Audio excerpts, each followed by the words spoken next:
We're live. Hello, hello. Welcome everybody to this week's edition of the Lunchtime Chats. We'll give everybody a moment to get on board. Good to see you guys. For those of you who are new, my name is Christina and I am a consciousness acceleration expert. And we are here to talk about those topics and issues that are significant for us starseeds, way showers, new paradigm visionaries. We have capacities, we have abilities that are not necessarily embraced by our larger human family, and therefore we have very unique perspectives to the changes, this time of chaos that we are collectively facing. So I am here to give, to the best of my ability, a liberated perspective to these pieces. And it is my hope that you guys, as we converse and as I share these different pieces, that you feel more liberated inside of yourself, you feel more confident and secure in your own personal sovereignty. These times are extremely challenging on many levels, depending on where you are in the world. So if there's anything that you really feel like you want to put forward or you want me to talk about, feel free to put it in the chats. And if you listen to the recording and you want to chime in with additional things to talk about, we do check the comments and we'll talk about it in another edition of our Lunchtime Chats. So welcome. Hello, dear Sister Jackie. Good to see you from Guatemala. Hi, Tony. Hey, Sherry. Hey, Beverly. Good to see you guys. So nice to have my dear sisters here. I woke up this morning and it was pretty interesting. It was very different feeling than I usually have when I wake up. And I kind of went into, just kind of like a personal healing routine almost immediately because of the way things felt when I woke up this morning. And I'm realizing now, as I've processed, and had a dear sister Starshine help me process, what's going on. And you guys let me know if you've ever had this feeling. And this is either a feeling of apathy, like just blankness, a feeling of having no creativity, having no imagination, having no curiosity, just being, kind of blah. And this is not a normal state. So I was kind of like, what the heck is going on? So as I was doing my morning self-care stuff, it was bothering me. I'm not normally like this. And what I realized as I was diving deeper and having these discovering feelings that were there, but for some reason I wasn't having, right? As I went deeper and started having that, I started getting struck with extreme grief, extreme sadness, fear, all these different layers. And I'm like, where's this coming from? Why is this so strong and so intense? And then I realized, we've been going as a collective and personally, we've been going through a lot of deep personal work around the equinox and these eclipse cycles, right? And we talked about, you guys probably, if you guys haven't had a chance to tune into Ray Ellen Sievert and her talk about the astrological things going on, I encourage you guys to check out that video on our channel. This is a long game that we're on. The awakening of humanity, the awakening of each of us personally. It's a long game. It's a marathon of awakening, and it is a long play of many cycles compounding each other to the point to push us through. When I say push us through, I'm talking about for that birthing into the frequencies of what the new paradigm is all about. Paradigm is talking about rules of engagement, rules of reality. When we say we're going from one paradigm to another, we might take for granted, what does paradigm actually mean? It's talking about all the rules of the game, all of the ways things interplay, all of the governing forces of actions and living our life force energy is shifting from one energy pattern into another energy pattern. Okay. And what's really interesting is that it's going from the Piscean age, which is the water, fish, and that is connecting us into a very deep, ancient connection, going into Aquarius, which is the water bearer, that which is holding the water and pouring the water. You see what I mean? So it's like we're going from being in the water, does a fish know about what's out above the water, right? To being the actual creator vessel holder that is in charge of the water, that manages the water, that actuates the water in directions. So it's like a graduation, so to speak, into our own sovereignty, into our own creatorship. So it's a long game. This is a cycle that has been unfolding for many thousands of years, and we're still going towards that pole star, Polaris, that is the initiation of the full submersion into this new paradigm frequency. It's a couple hundred years away. It takes several thousand years to go from node to node. So it's a long game that we're in. So this equinox and this eclipse season is adding to an inertia that we've already started, that we've already been building. Now maybe you, me, maybe we have more awareness and more purpose, and it was setting intentions and being more aware of stepping into this marathon of change with purpose, with intent. That's the word, intent. So the eclipse stuff that was up, the equinox stuff that's up, we started the ball rolling, or we set the intent, planted the seed, so to speak, or maybe brought the lightning bolt in, and now we go through the process of truly letting that clear out of our system. So it's like the intent, the lightning bolt, then it's the process of integration. It's the process of letting go and integrating this new consciousness. And this is a long game. Like I said, it's a marathon. It's not a sprint. So hitting things as hard as you possibly can. We have to remember that we may not be able to keep up that kind of pace, and really slowing down when we need to is really valuable. Because in the slowing down, we can really be with the body, be with the feelings. So it's interesting. I had this visual where I saw the old paradigm, the Piscean paradigm, as I talk about nesting dolls all the time, was all these nesting dolls. And these nesting dolls pretty much have the rules of engagement. How we relate to source, how we relate to each other, how we relate between the sexes, how do we relate between DNA dances, how do we relate to nature, the elemental realm, the star people, all these different nesting dolls put together to give us a particular matrix of reality to negotiate, to work with. And with this eclipse and equinox cycle that just unfolded, because we're going towards the solstice now, the darkest time of the year, it's all about going within, and that's to support this process.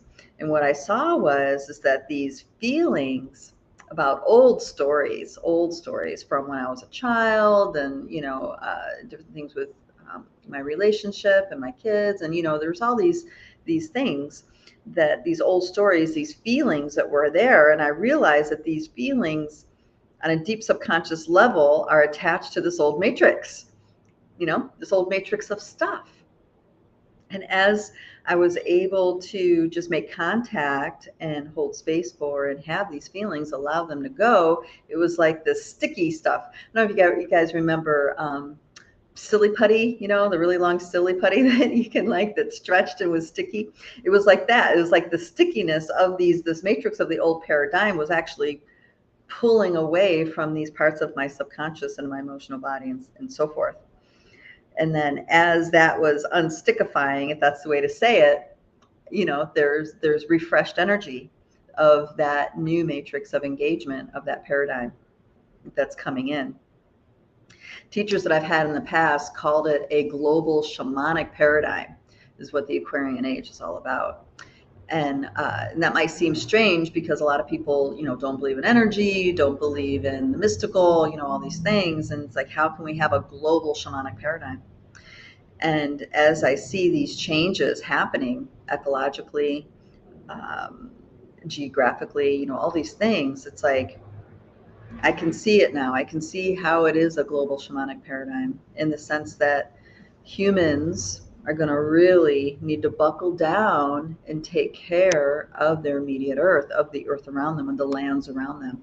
And in order to do that, it requires developing a relationship with nature. And as you develop that relationship with nature, she begins to open to you, open to us, and then we can start working with the nature spirits, the nature devas, and create miracles on this planet. Hello, dear sister Ella. Good to see you, darling.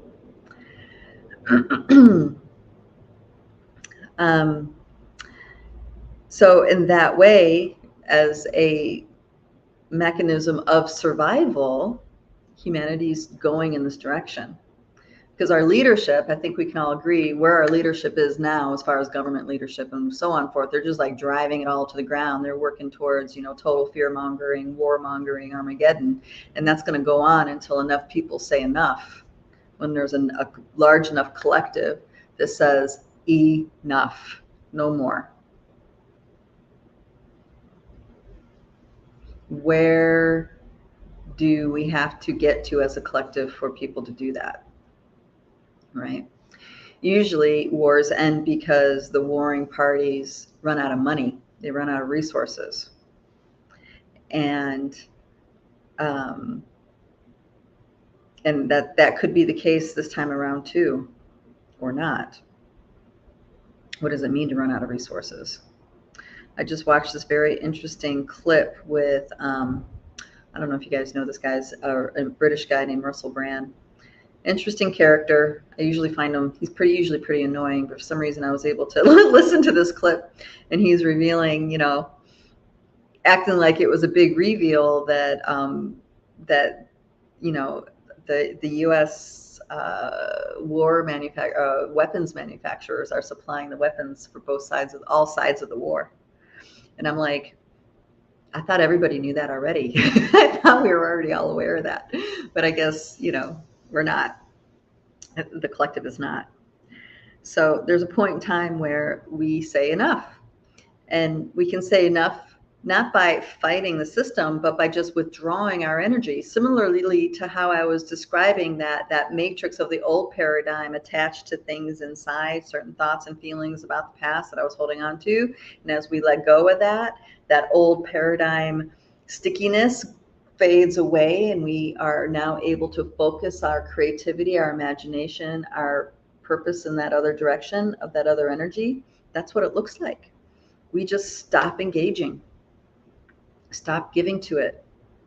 They talk about these financial collapses, they're manufacturing these financial collapses, and everybody feels powerless. Not everybody, but a lot of the collective feels powerless, and they're going to start buying into it, and then they're going to start creating that because that's what they're focused on.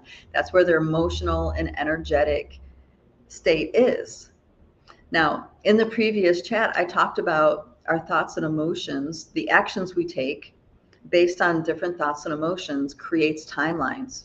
So if we are taking action based on thoughts and emotions that are anchored in this old paradigm, we're going to continue to recreate the old.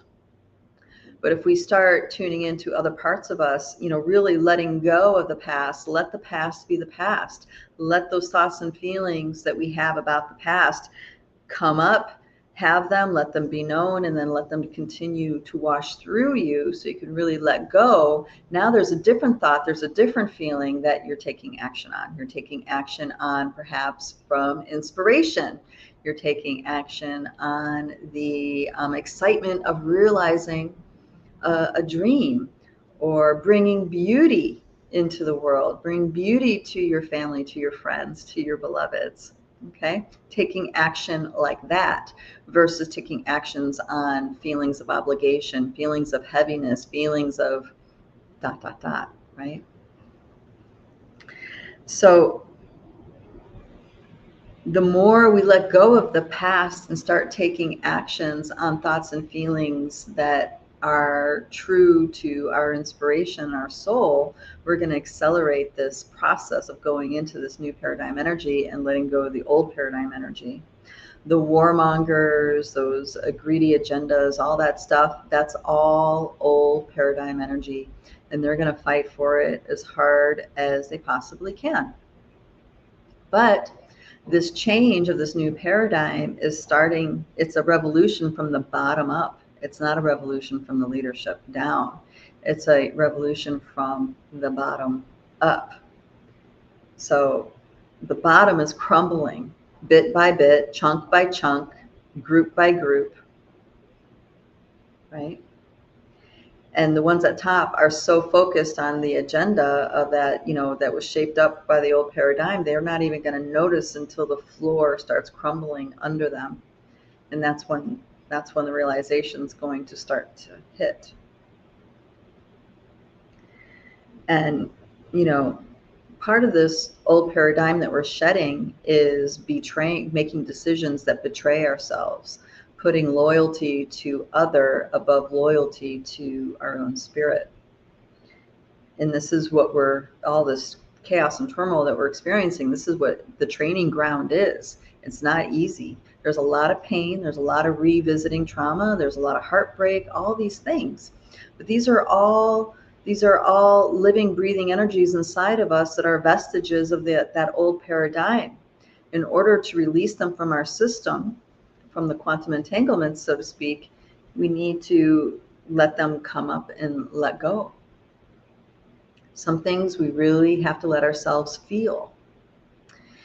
And it's really great because we have this dragon consciousness waking up too within us all, within the earth, within our cosmic levels. And what that is doing is it's accelerating and making it easier, this process where we can let that larger aspect of self have these thoughts and feelings, so we quite literally don't feel alone in them. And in the witnessing of these experiences, of these traumas, these tragedies, these heartbreaks, all this stuff, it lifts it very quickly and gets replaced with this uplifted feeling. So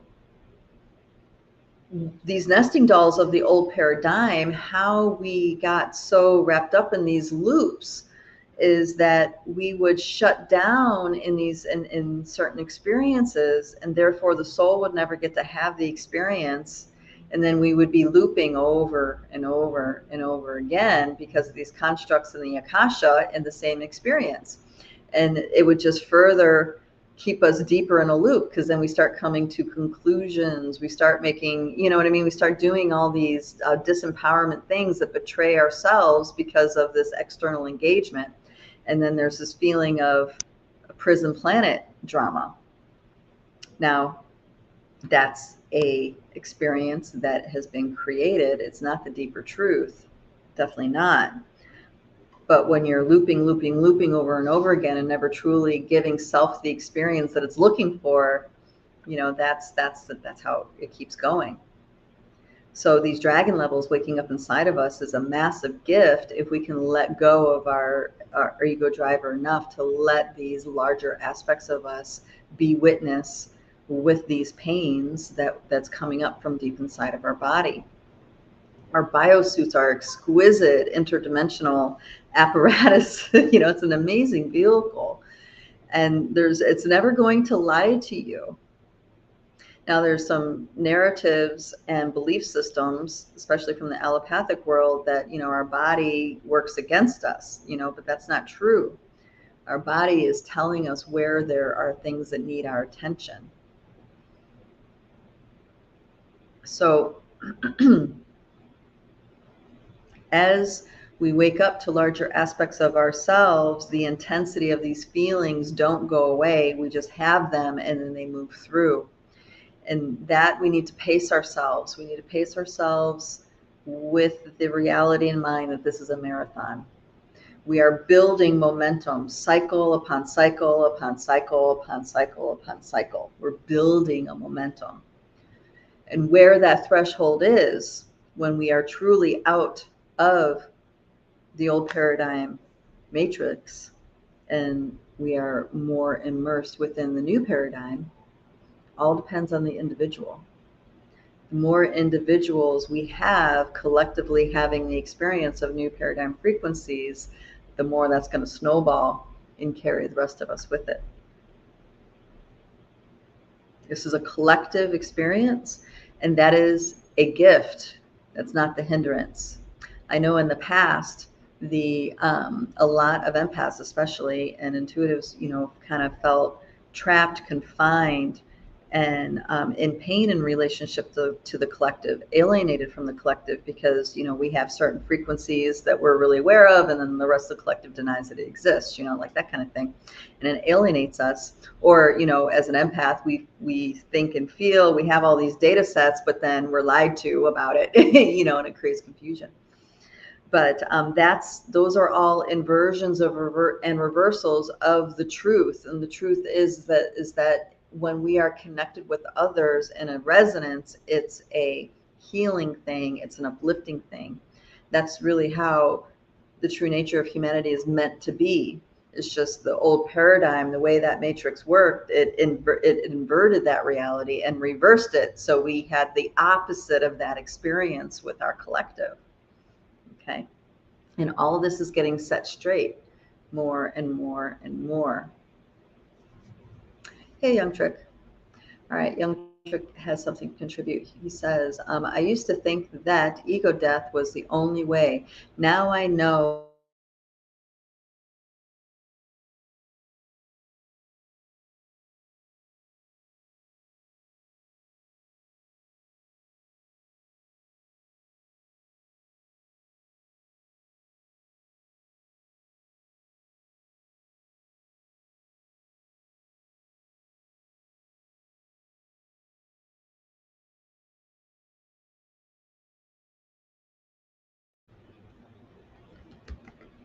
Oh, there it is. Okay, I'm back. My system went down. Hello, guys. Okay, good. I'm glad we're back. Let me know that we're back. It feels like I think we're back now. All right. So let me finish reading that sharing here. Okay, I'm just checking to make sure that. Okay, good. All right. Thank you, Cosmic Connections. So let me finish reading what Young Trick was sharing. It says, now I know it's best to be aware of and work with the ego, not to attempt to slay it. It's part of the human experience for me. Now that's a very, very interesting piece that he's talking about, because that is an old paradigm model that he's talking about, that you need to slay the ego, the ego, right? And actually, I'm with you. It's really about temperance, tempering the ego to be in alignment with the spirit, with the truth of your spirit. And that way it's something, you're working together. Aspects of you are working together versus making aspects of you the enemy. Okay.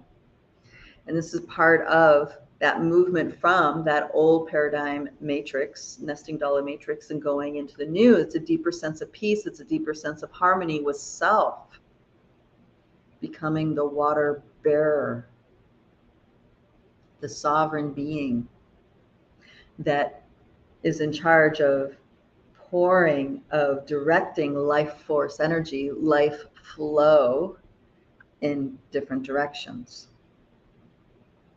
Okay. All right. Thank you for that. All right.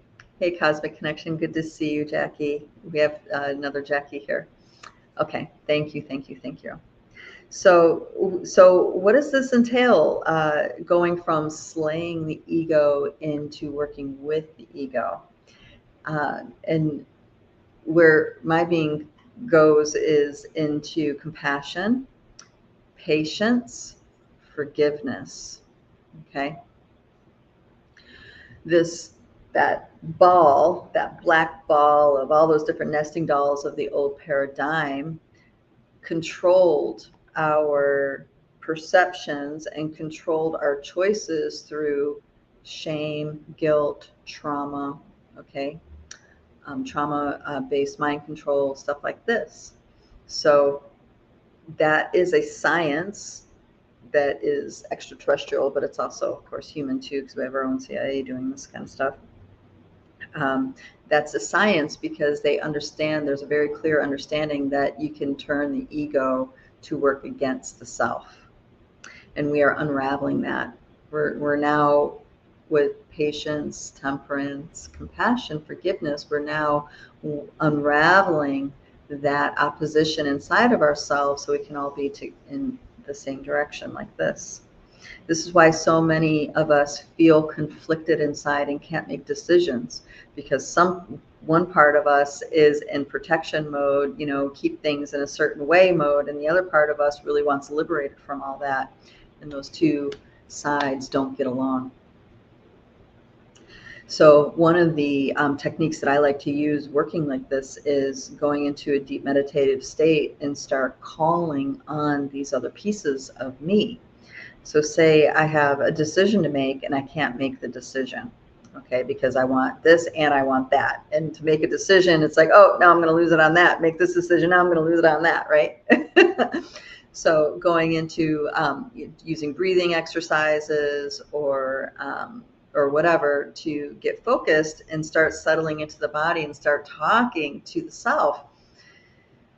How do I feel? And without making anything wrong, it's all about observing, conjuring up the connection, and then observing and watching. And a lot of times, these conflicting pieces, they seem like they conflict, but they actually want the same thing. It's just going about how to get that same thing is what's in conflict. And this is where you bring compassion, where you bring presence and forgiveness if necessary. And the idea is to bring those two parts that are in conflict, to bring them together in an agreement that they are working together and no longer conflicting each other. This one's right, that one's right. This one, you're wrong, I'm right. It's resolving that polarity dance between us inside. And this is reflected very clearly on the outside too. If you are wanting something in your life and then you have this whole list of reasons of why you can't have any of that, that whole list of reasons that you have is held in place by something inside of you. So you got to talk to that part of you that really believes it has no power, or really believes that it can't do this or can't do that. And you're not trying to, like I said, you're not trying to convince that part of you anything. It's giving that part of you a voice. It's giving that part of you witness. It's holding space for honoring that that part of you exists. And it exists for a reason. Okay. That's the other thing that really gets in the way, is that we want to make parts of ourselves wrong and like force it to come on board. It's like, no, that's not how it works. It's not how it works. You can't force a plant to grow. All you can do is love and nurture that plant. And if it's going to grow, it'll grow. So we are learning how to step out of that power dynamic of do what I say, this is how it is. That's that old paradigm, and going into the new paradigm of we are all in this together. How do we come together to unify in a direction that is beneficial to all? Okay. And the elemental realm is a part of this. The elemental realm, we have an elemental presence within us, our biosuits, but then we also have the elemental presence that is all around us, Mother Nature, and the elemental presence that is the star people. And these are all allies. This is all creative life force energy that it's up to us to find the proper relationship with, so we can work with that energy, work with the elemental realm to create, let's say, optimal health, work with the elemental realm to create beauty in your garden, work with the elemental realm to bring endless abundance as far as sustenance and nurturing goes. Okay, create miracles. And then we work with the elemental realm of the stars. All of it is about coming into right relationship with these forces so we can be proper water bearers, sovereign water bearers. So if we are in that paradigm of being an imprisoned planet, if we are in the paradigm of, the world's going to end, Armageddon games, if we're in the paradigm of lack, if we're in that paradigm of victimhood, this is our work to do to change this relationship. Because as soon as we do, that new energy is ready to just take its place, the energy of that new paradigm. And this is part of what our dear sister Starshine Raylan was talking about in the planetary encodement, is that there are encodements coming to us from the cosmos through our sun. Encodements, light codes, organizing forces. Light codes are very powerful.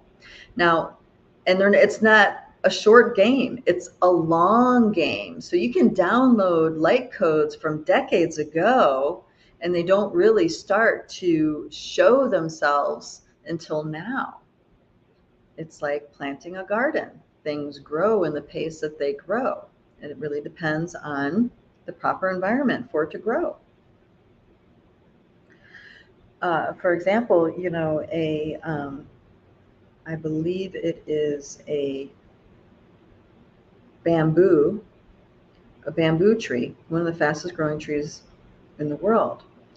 But it doesn't start growing till 7 years after it's been rooted. So it roots for 7 years. And then once it's ready to sprout upwards, it grows up to 15 inches a day. Okay? So there are encodements that work like this. They root for many, many years. And then when the energy is right, when the time is ready, that light code sprouts. And it is impacting your light body, the very map of your being, of how you unfold yourself within this reality. Okay, it starts to reinform your light body in a different way. And your light body starts changing and shifting, which means your reality and the kinds of pieces and purpose that you have for being here starts shifting and changing. So your purpose for being born in this lifetime may have started off with one particular kind of trajectory, and then with these light codes coming in and anchoring within your system, getting planted like seeds deep within your soil and starts growing, that purpose is going to change. It's going to shift. The very reason for you being here is going to grow and change. People might find this confusing, but it's all as a river flows. As we move with the flow of things, things become more of an adventure. And it becomes exciting at the prospect of discovering a new layer, level, or direction of purpose. You see, it becomes exciting. It's no longer having to go through a big grieving period and a self-doubt period. And, because this is all stuff from the old paradigm. If you can just accept and grow and go with it, let your ego driver find adventure within the unknown, then we can shift out of this very quickly. And these new encodements will grow abundantly and strongly. I worked with a group of elders for many years in South America, in the Andes. And in 2006, there's a sacred ceremony that happens called Cuyoriti at their sacred mountain, which is Apuasangate. And they download cosmic wisdom, cosmic knowledge during those ceremonies. They masticate it, they chew it up, they integrate it, and then they bring the teachings to their people and to the world at large. And that year, what happened was they brought the encodements for an awakened human. 9 specific transmissions that can wake up any and every human. This was in 2006. And there was a lot of discussion about this because the idea was talked about is that humanity is really asleep. There's a lot of trauma. There's a lot of damage. They're not ready for this. We're not ready for this, all this stuff. And the whole list of reasons of why not do it was spoken about.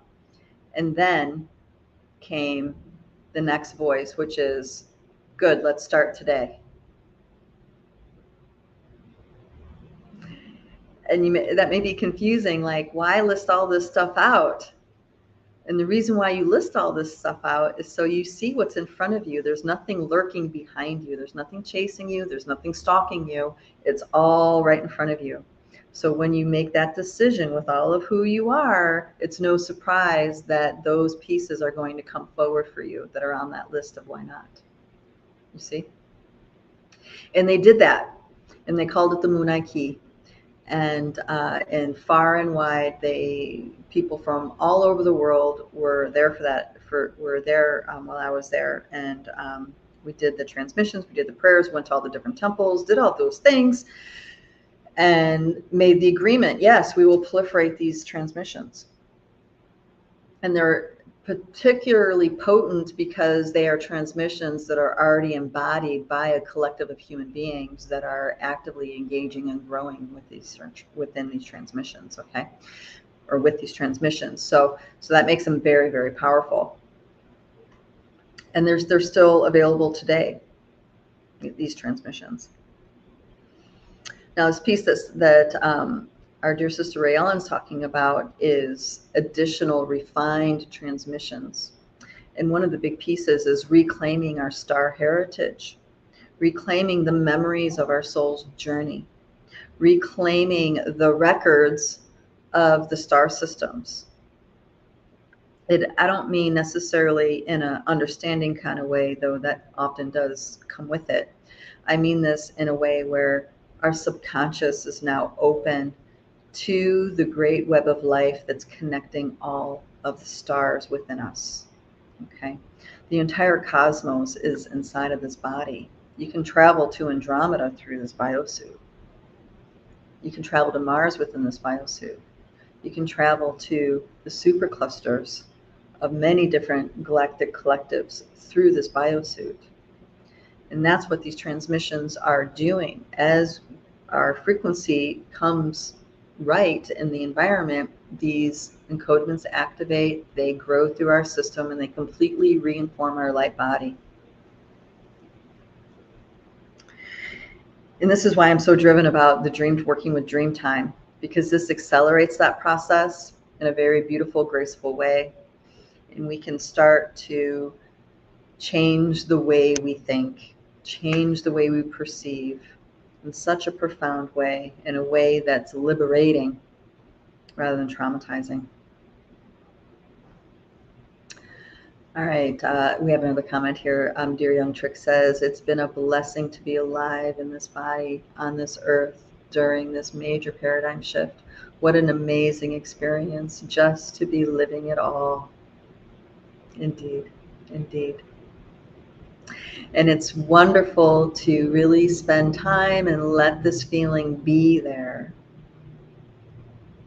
Because everything is as a river flows. So as it comes time for more transmissions, activations, and encodements to grow, we may not have this feeling while it's growing because it's challenging some deep pieces of who we think we are. As we surrender and just allow the river to flow, it makes the journey a lot easier. If we want to kick and scream, yeah, but, which I think we all do on some level, don't we? Then that's where it becomes more painful.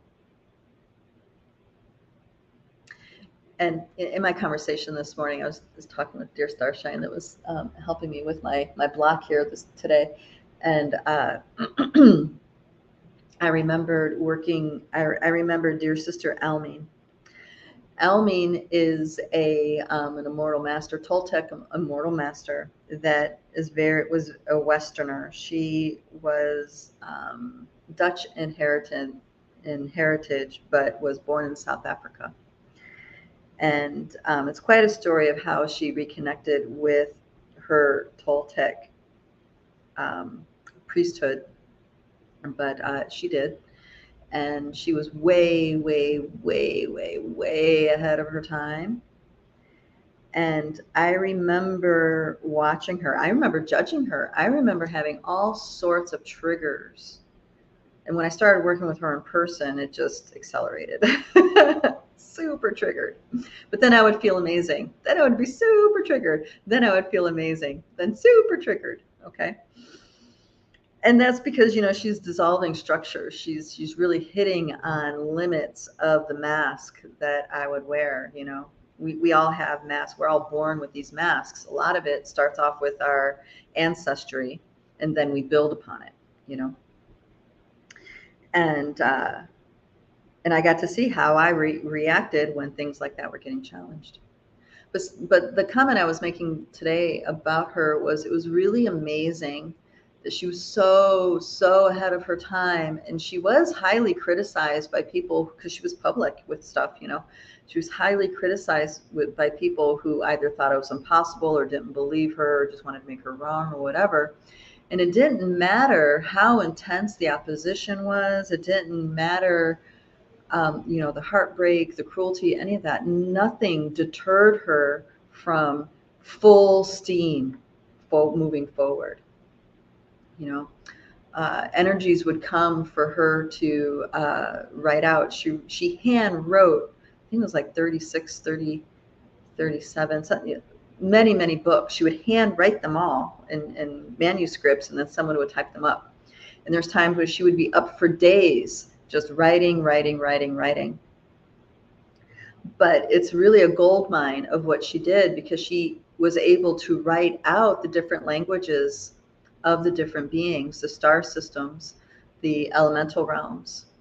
And she was the first to introduce this relationship that we have with extraterrestrial ET star fairies, fairy realm, fae realm that comes from star systems. Elemental beings that come from many planetary and galactic realms. I know. So I'm saying this because it's a wonderful frequency to tune into, because imagine if we all just full steamed ahead, regardless of the opposition, regardless of the resistance. Okay. Imagine where we would be doing that, just full steam ahead, no matter what, on all cylinders. And she definitely got tempered, because like I said, there was times where she would go days and days and days without sleep, days and days and days without food and water. She would just go, and it didn't matter. It didn't matter if she felt tired, she would go. And she described it as the life force of the cosmos would just pour through her, even though her ego driver of who she thought she was exhausted, or wanted a break, or wanted food, or wanted this or that. It didn't matter. She would just keep going with it. And in that's how she ended up reaching her immortality. That depth, that surrender into the life force as river flows. So I really, really, really love and appreciate all that work that she did. And I recognized it, and I guess I need to also appreciate that I was able to recognize it and go with it, even though how triggering it was.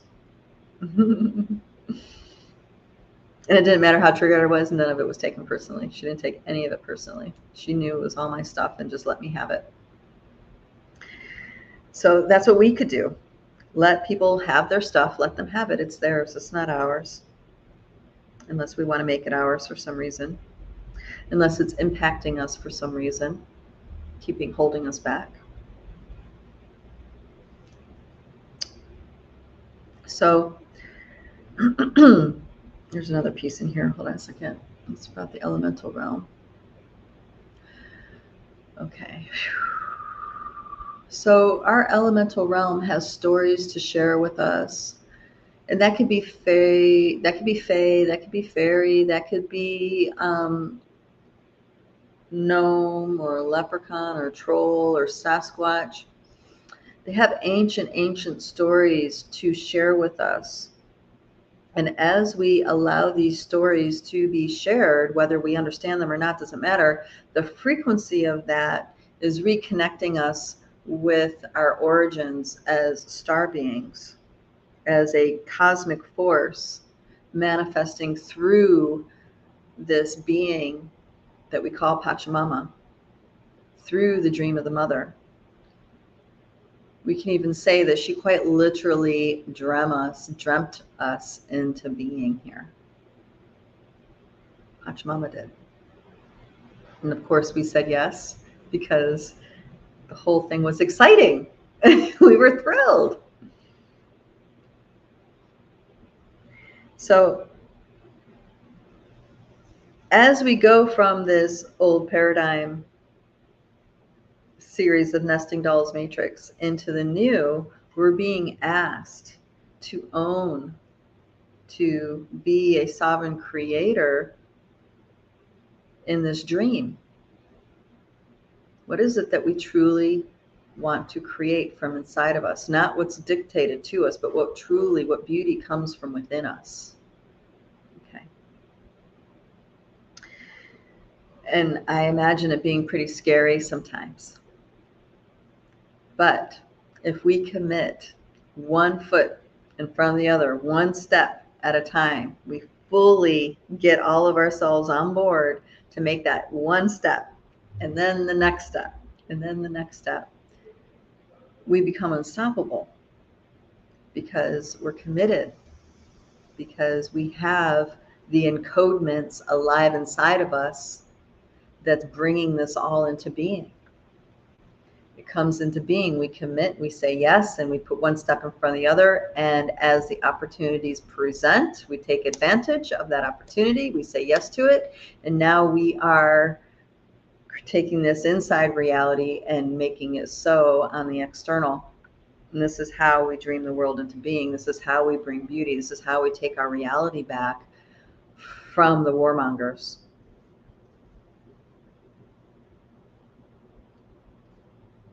One of my dear teachers from all those years ago of working with the kiddo, it's a wonderful quote, and I'm starting to wonder if maybe it wasn't actually his, but he's the one I heard say it first. So this is, I'll refer to him. His name is Alberto. And he would say, you know, dare to dream your own dream, or be doomed to live out the collective nightmare. I love that quote. I love that saying, because that's exactly where we're at as a collective on this planet. Yeah, you can continue down the Armageddon, the crash this, the lack that. You can go down that if you want. That is the external reality telling you how to live. Or dare to dream and feed the encodements inside of you. Do something different. Bring beauty.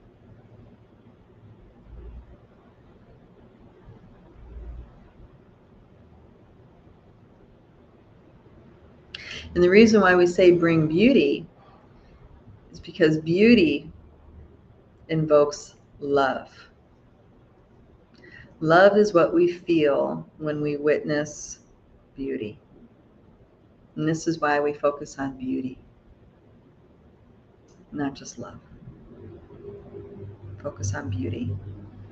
Beauty is in the eye of the beholder. Beauty is something that is an artistic creation. The narrative of that old paradigm has, in the past, kind of weaponized love. It's made it very conditional. If you love somebody, now you're tied to them, or they're tied to you, or they owe you, or they have to show up like this in order for you to believe that you're really loved, or you have to show up like this in order to earn love. Or you see what I mean? There's like a weaponization to the frequency of love in this old paradigm. And when we look at it as in an art form of creating beauty, you know, you are pleased by your own artistic creation. That inspires your love. And now that you've created on the external, it's going to inspire those who inspires love from. And now there's a connection made. And of course, that connection is made by those who truly appreciate the beauty. If they don't appreciate the beauty, then that they're not in your sphere. The bond has happened with those that also appreciate that beauty. And where I'm at here, it's very interesting. This is a massive collection of expats from all around the world. And all of them have such a high priority of building community, in-person community. They know that beauty and that connection with the heart is a very high value for life to be worth living. There's a dear sister, Starshine, that shared a beautiful story with me. She came here in 21 during the height of the COVID mandates in Holland. And she said she came here for vacation, and she never went back, because when she came here, she was shocked because people smiled and she was welcomed with hugs and people were connected and coming together in person. It was like the COVID thing didn't even exist. So she decided to stay. And that story, believe it or not, has been repeated over and over and over again to me by different people who've decided to permanently locate here. So this is them creating beauty. And if you appreciate that beauty, it inspires love from you, the connection is made. If this concept idea is offensive and, you know, there's a lot of about it, then that's over there somewhere. You see what I mean? So it's like this, that the birds of the feather come together. And there's a how do I say this? There's a comfort with it. There's also spear with it too, because it's now starting your life over in a foreign country. But there's also a comfort with this idea that we're all in this together. We are all reinventing our lives, and we're in different phases of reinventing our lives together. And there's a strong feeling of mutual support, which is not so common. So it is out here, guys. People are manifesting their dreams. Manifesting is not the right word. I would say they are birthing their dreams into this reality, because it's a process. It's a birthing process. It comes from inside.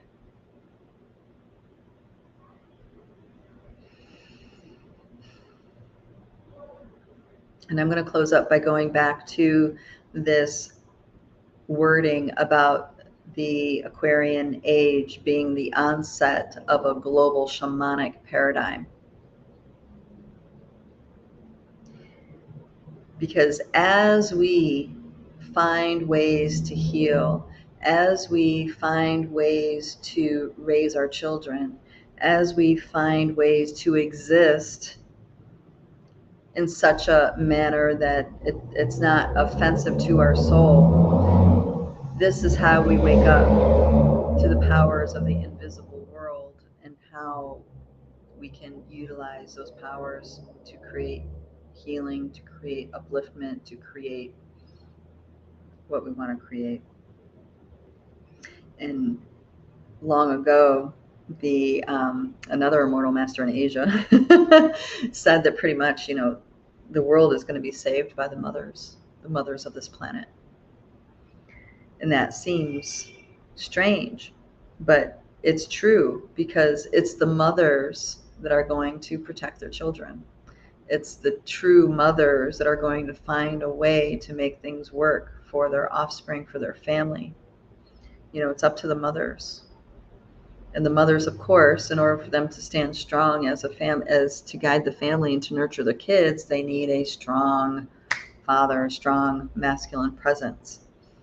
And there are many, many humans that want to rise to that occasion as well. So it might feel bleak sometimes. It might feel elate, as you know, as what Young Trip is talking about sometimes. But know that everything is transient.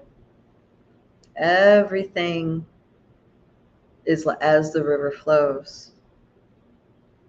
So the ups, the downs, that's all part of the movement. That's a promising thing. That's a movement.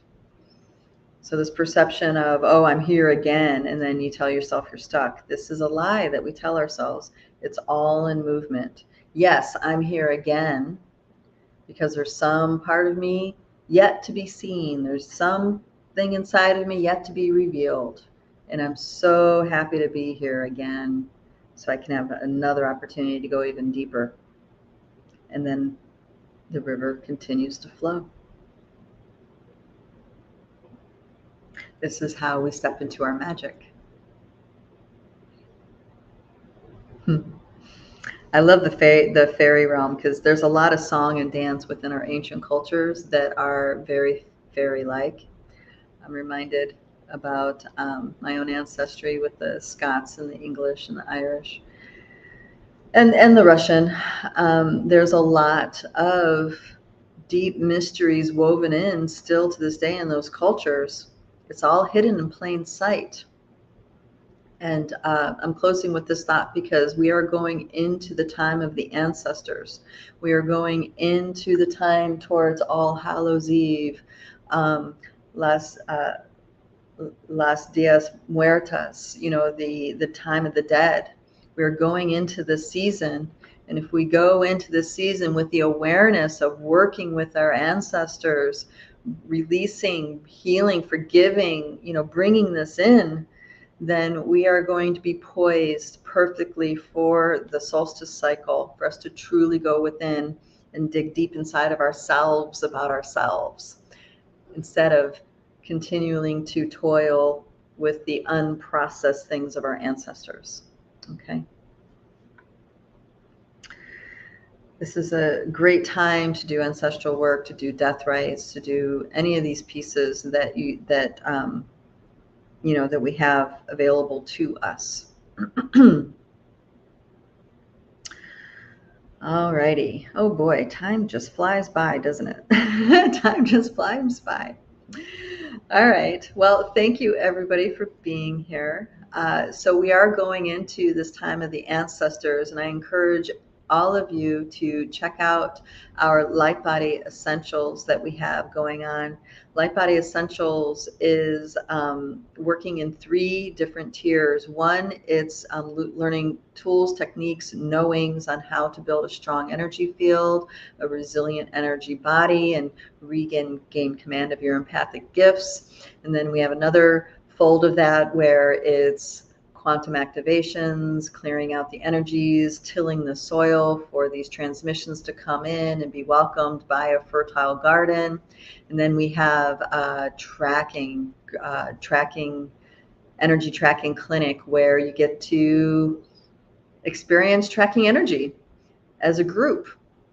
And it's really potent to track energy as a group, because the more perspective you have to an energetic anything, the more rounded perception you have of it.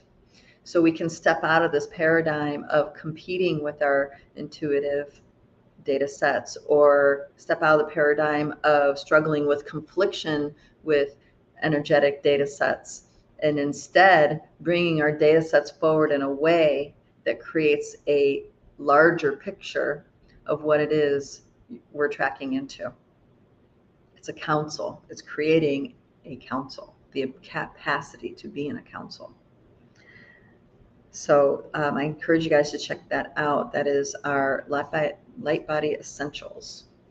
And then, of course, there's the Dreamtime Healing Project, which is really, really potent. It's everything in essentials, and then we do Dreamtime work on top of that. So I welcome you guys to check that out. Really step into, if you're ready to really step into your capacity as a sacred dreamer, I encourage you to come on board, check us out, connect with our community. It's an amazing community. And we'll be starting to gather in person again more and more and more. We do sacred journeys to different mystical places and stuff like that. So it's a wonderful community to be connected into.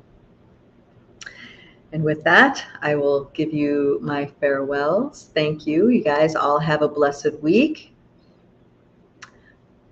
Definitely take time for yourself and see how deeply you can step into allowing that your life to be that river flow. Thank you, thank you, thank you. I'll see you guys next time.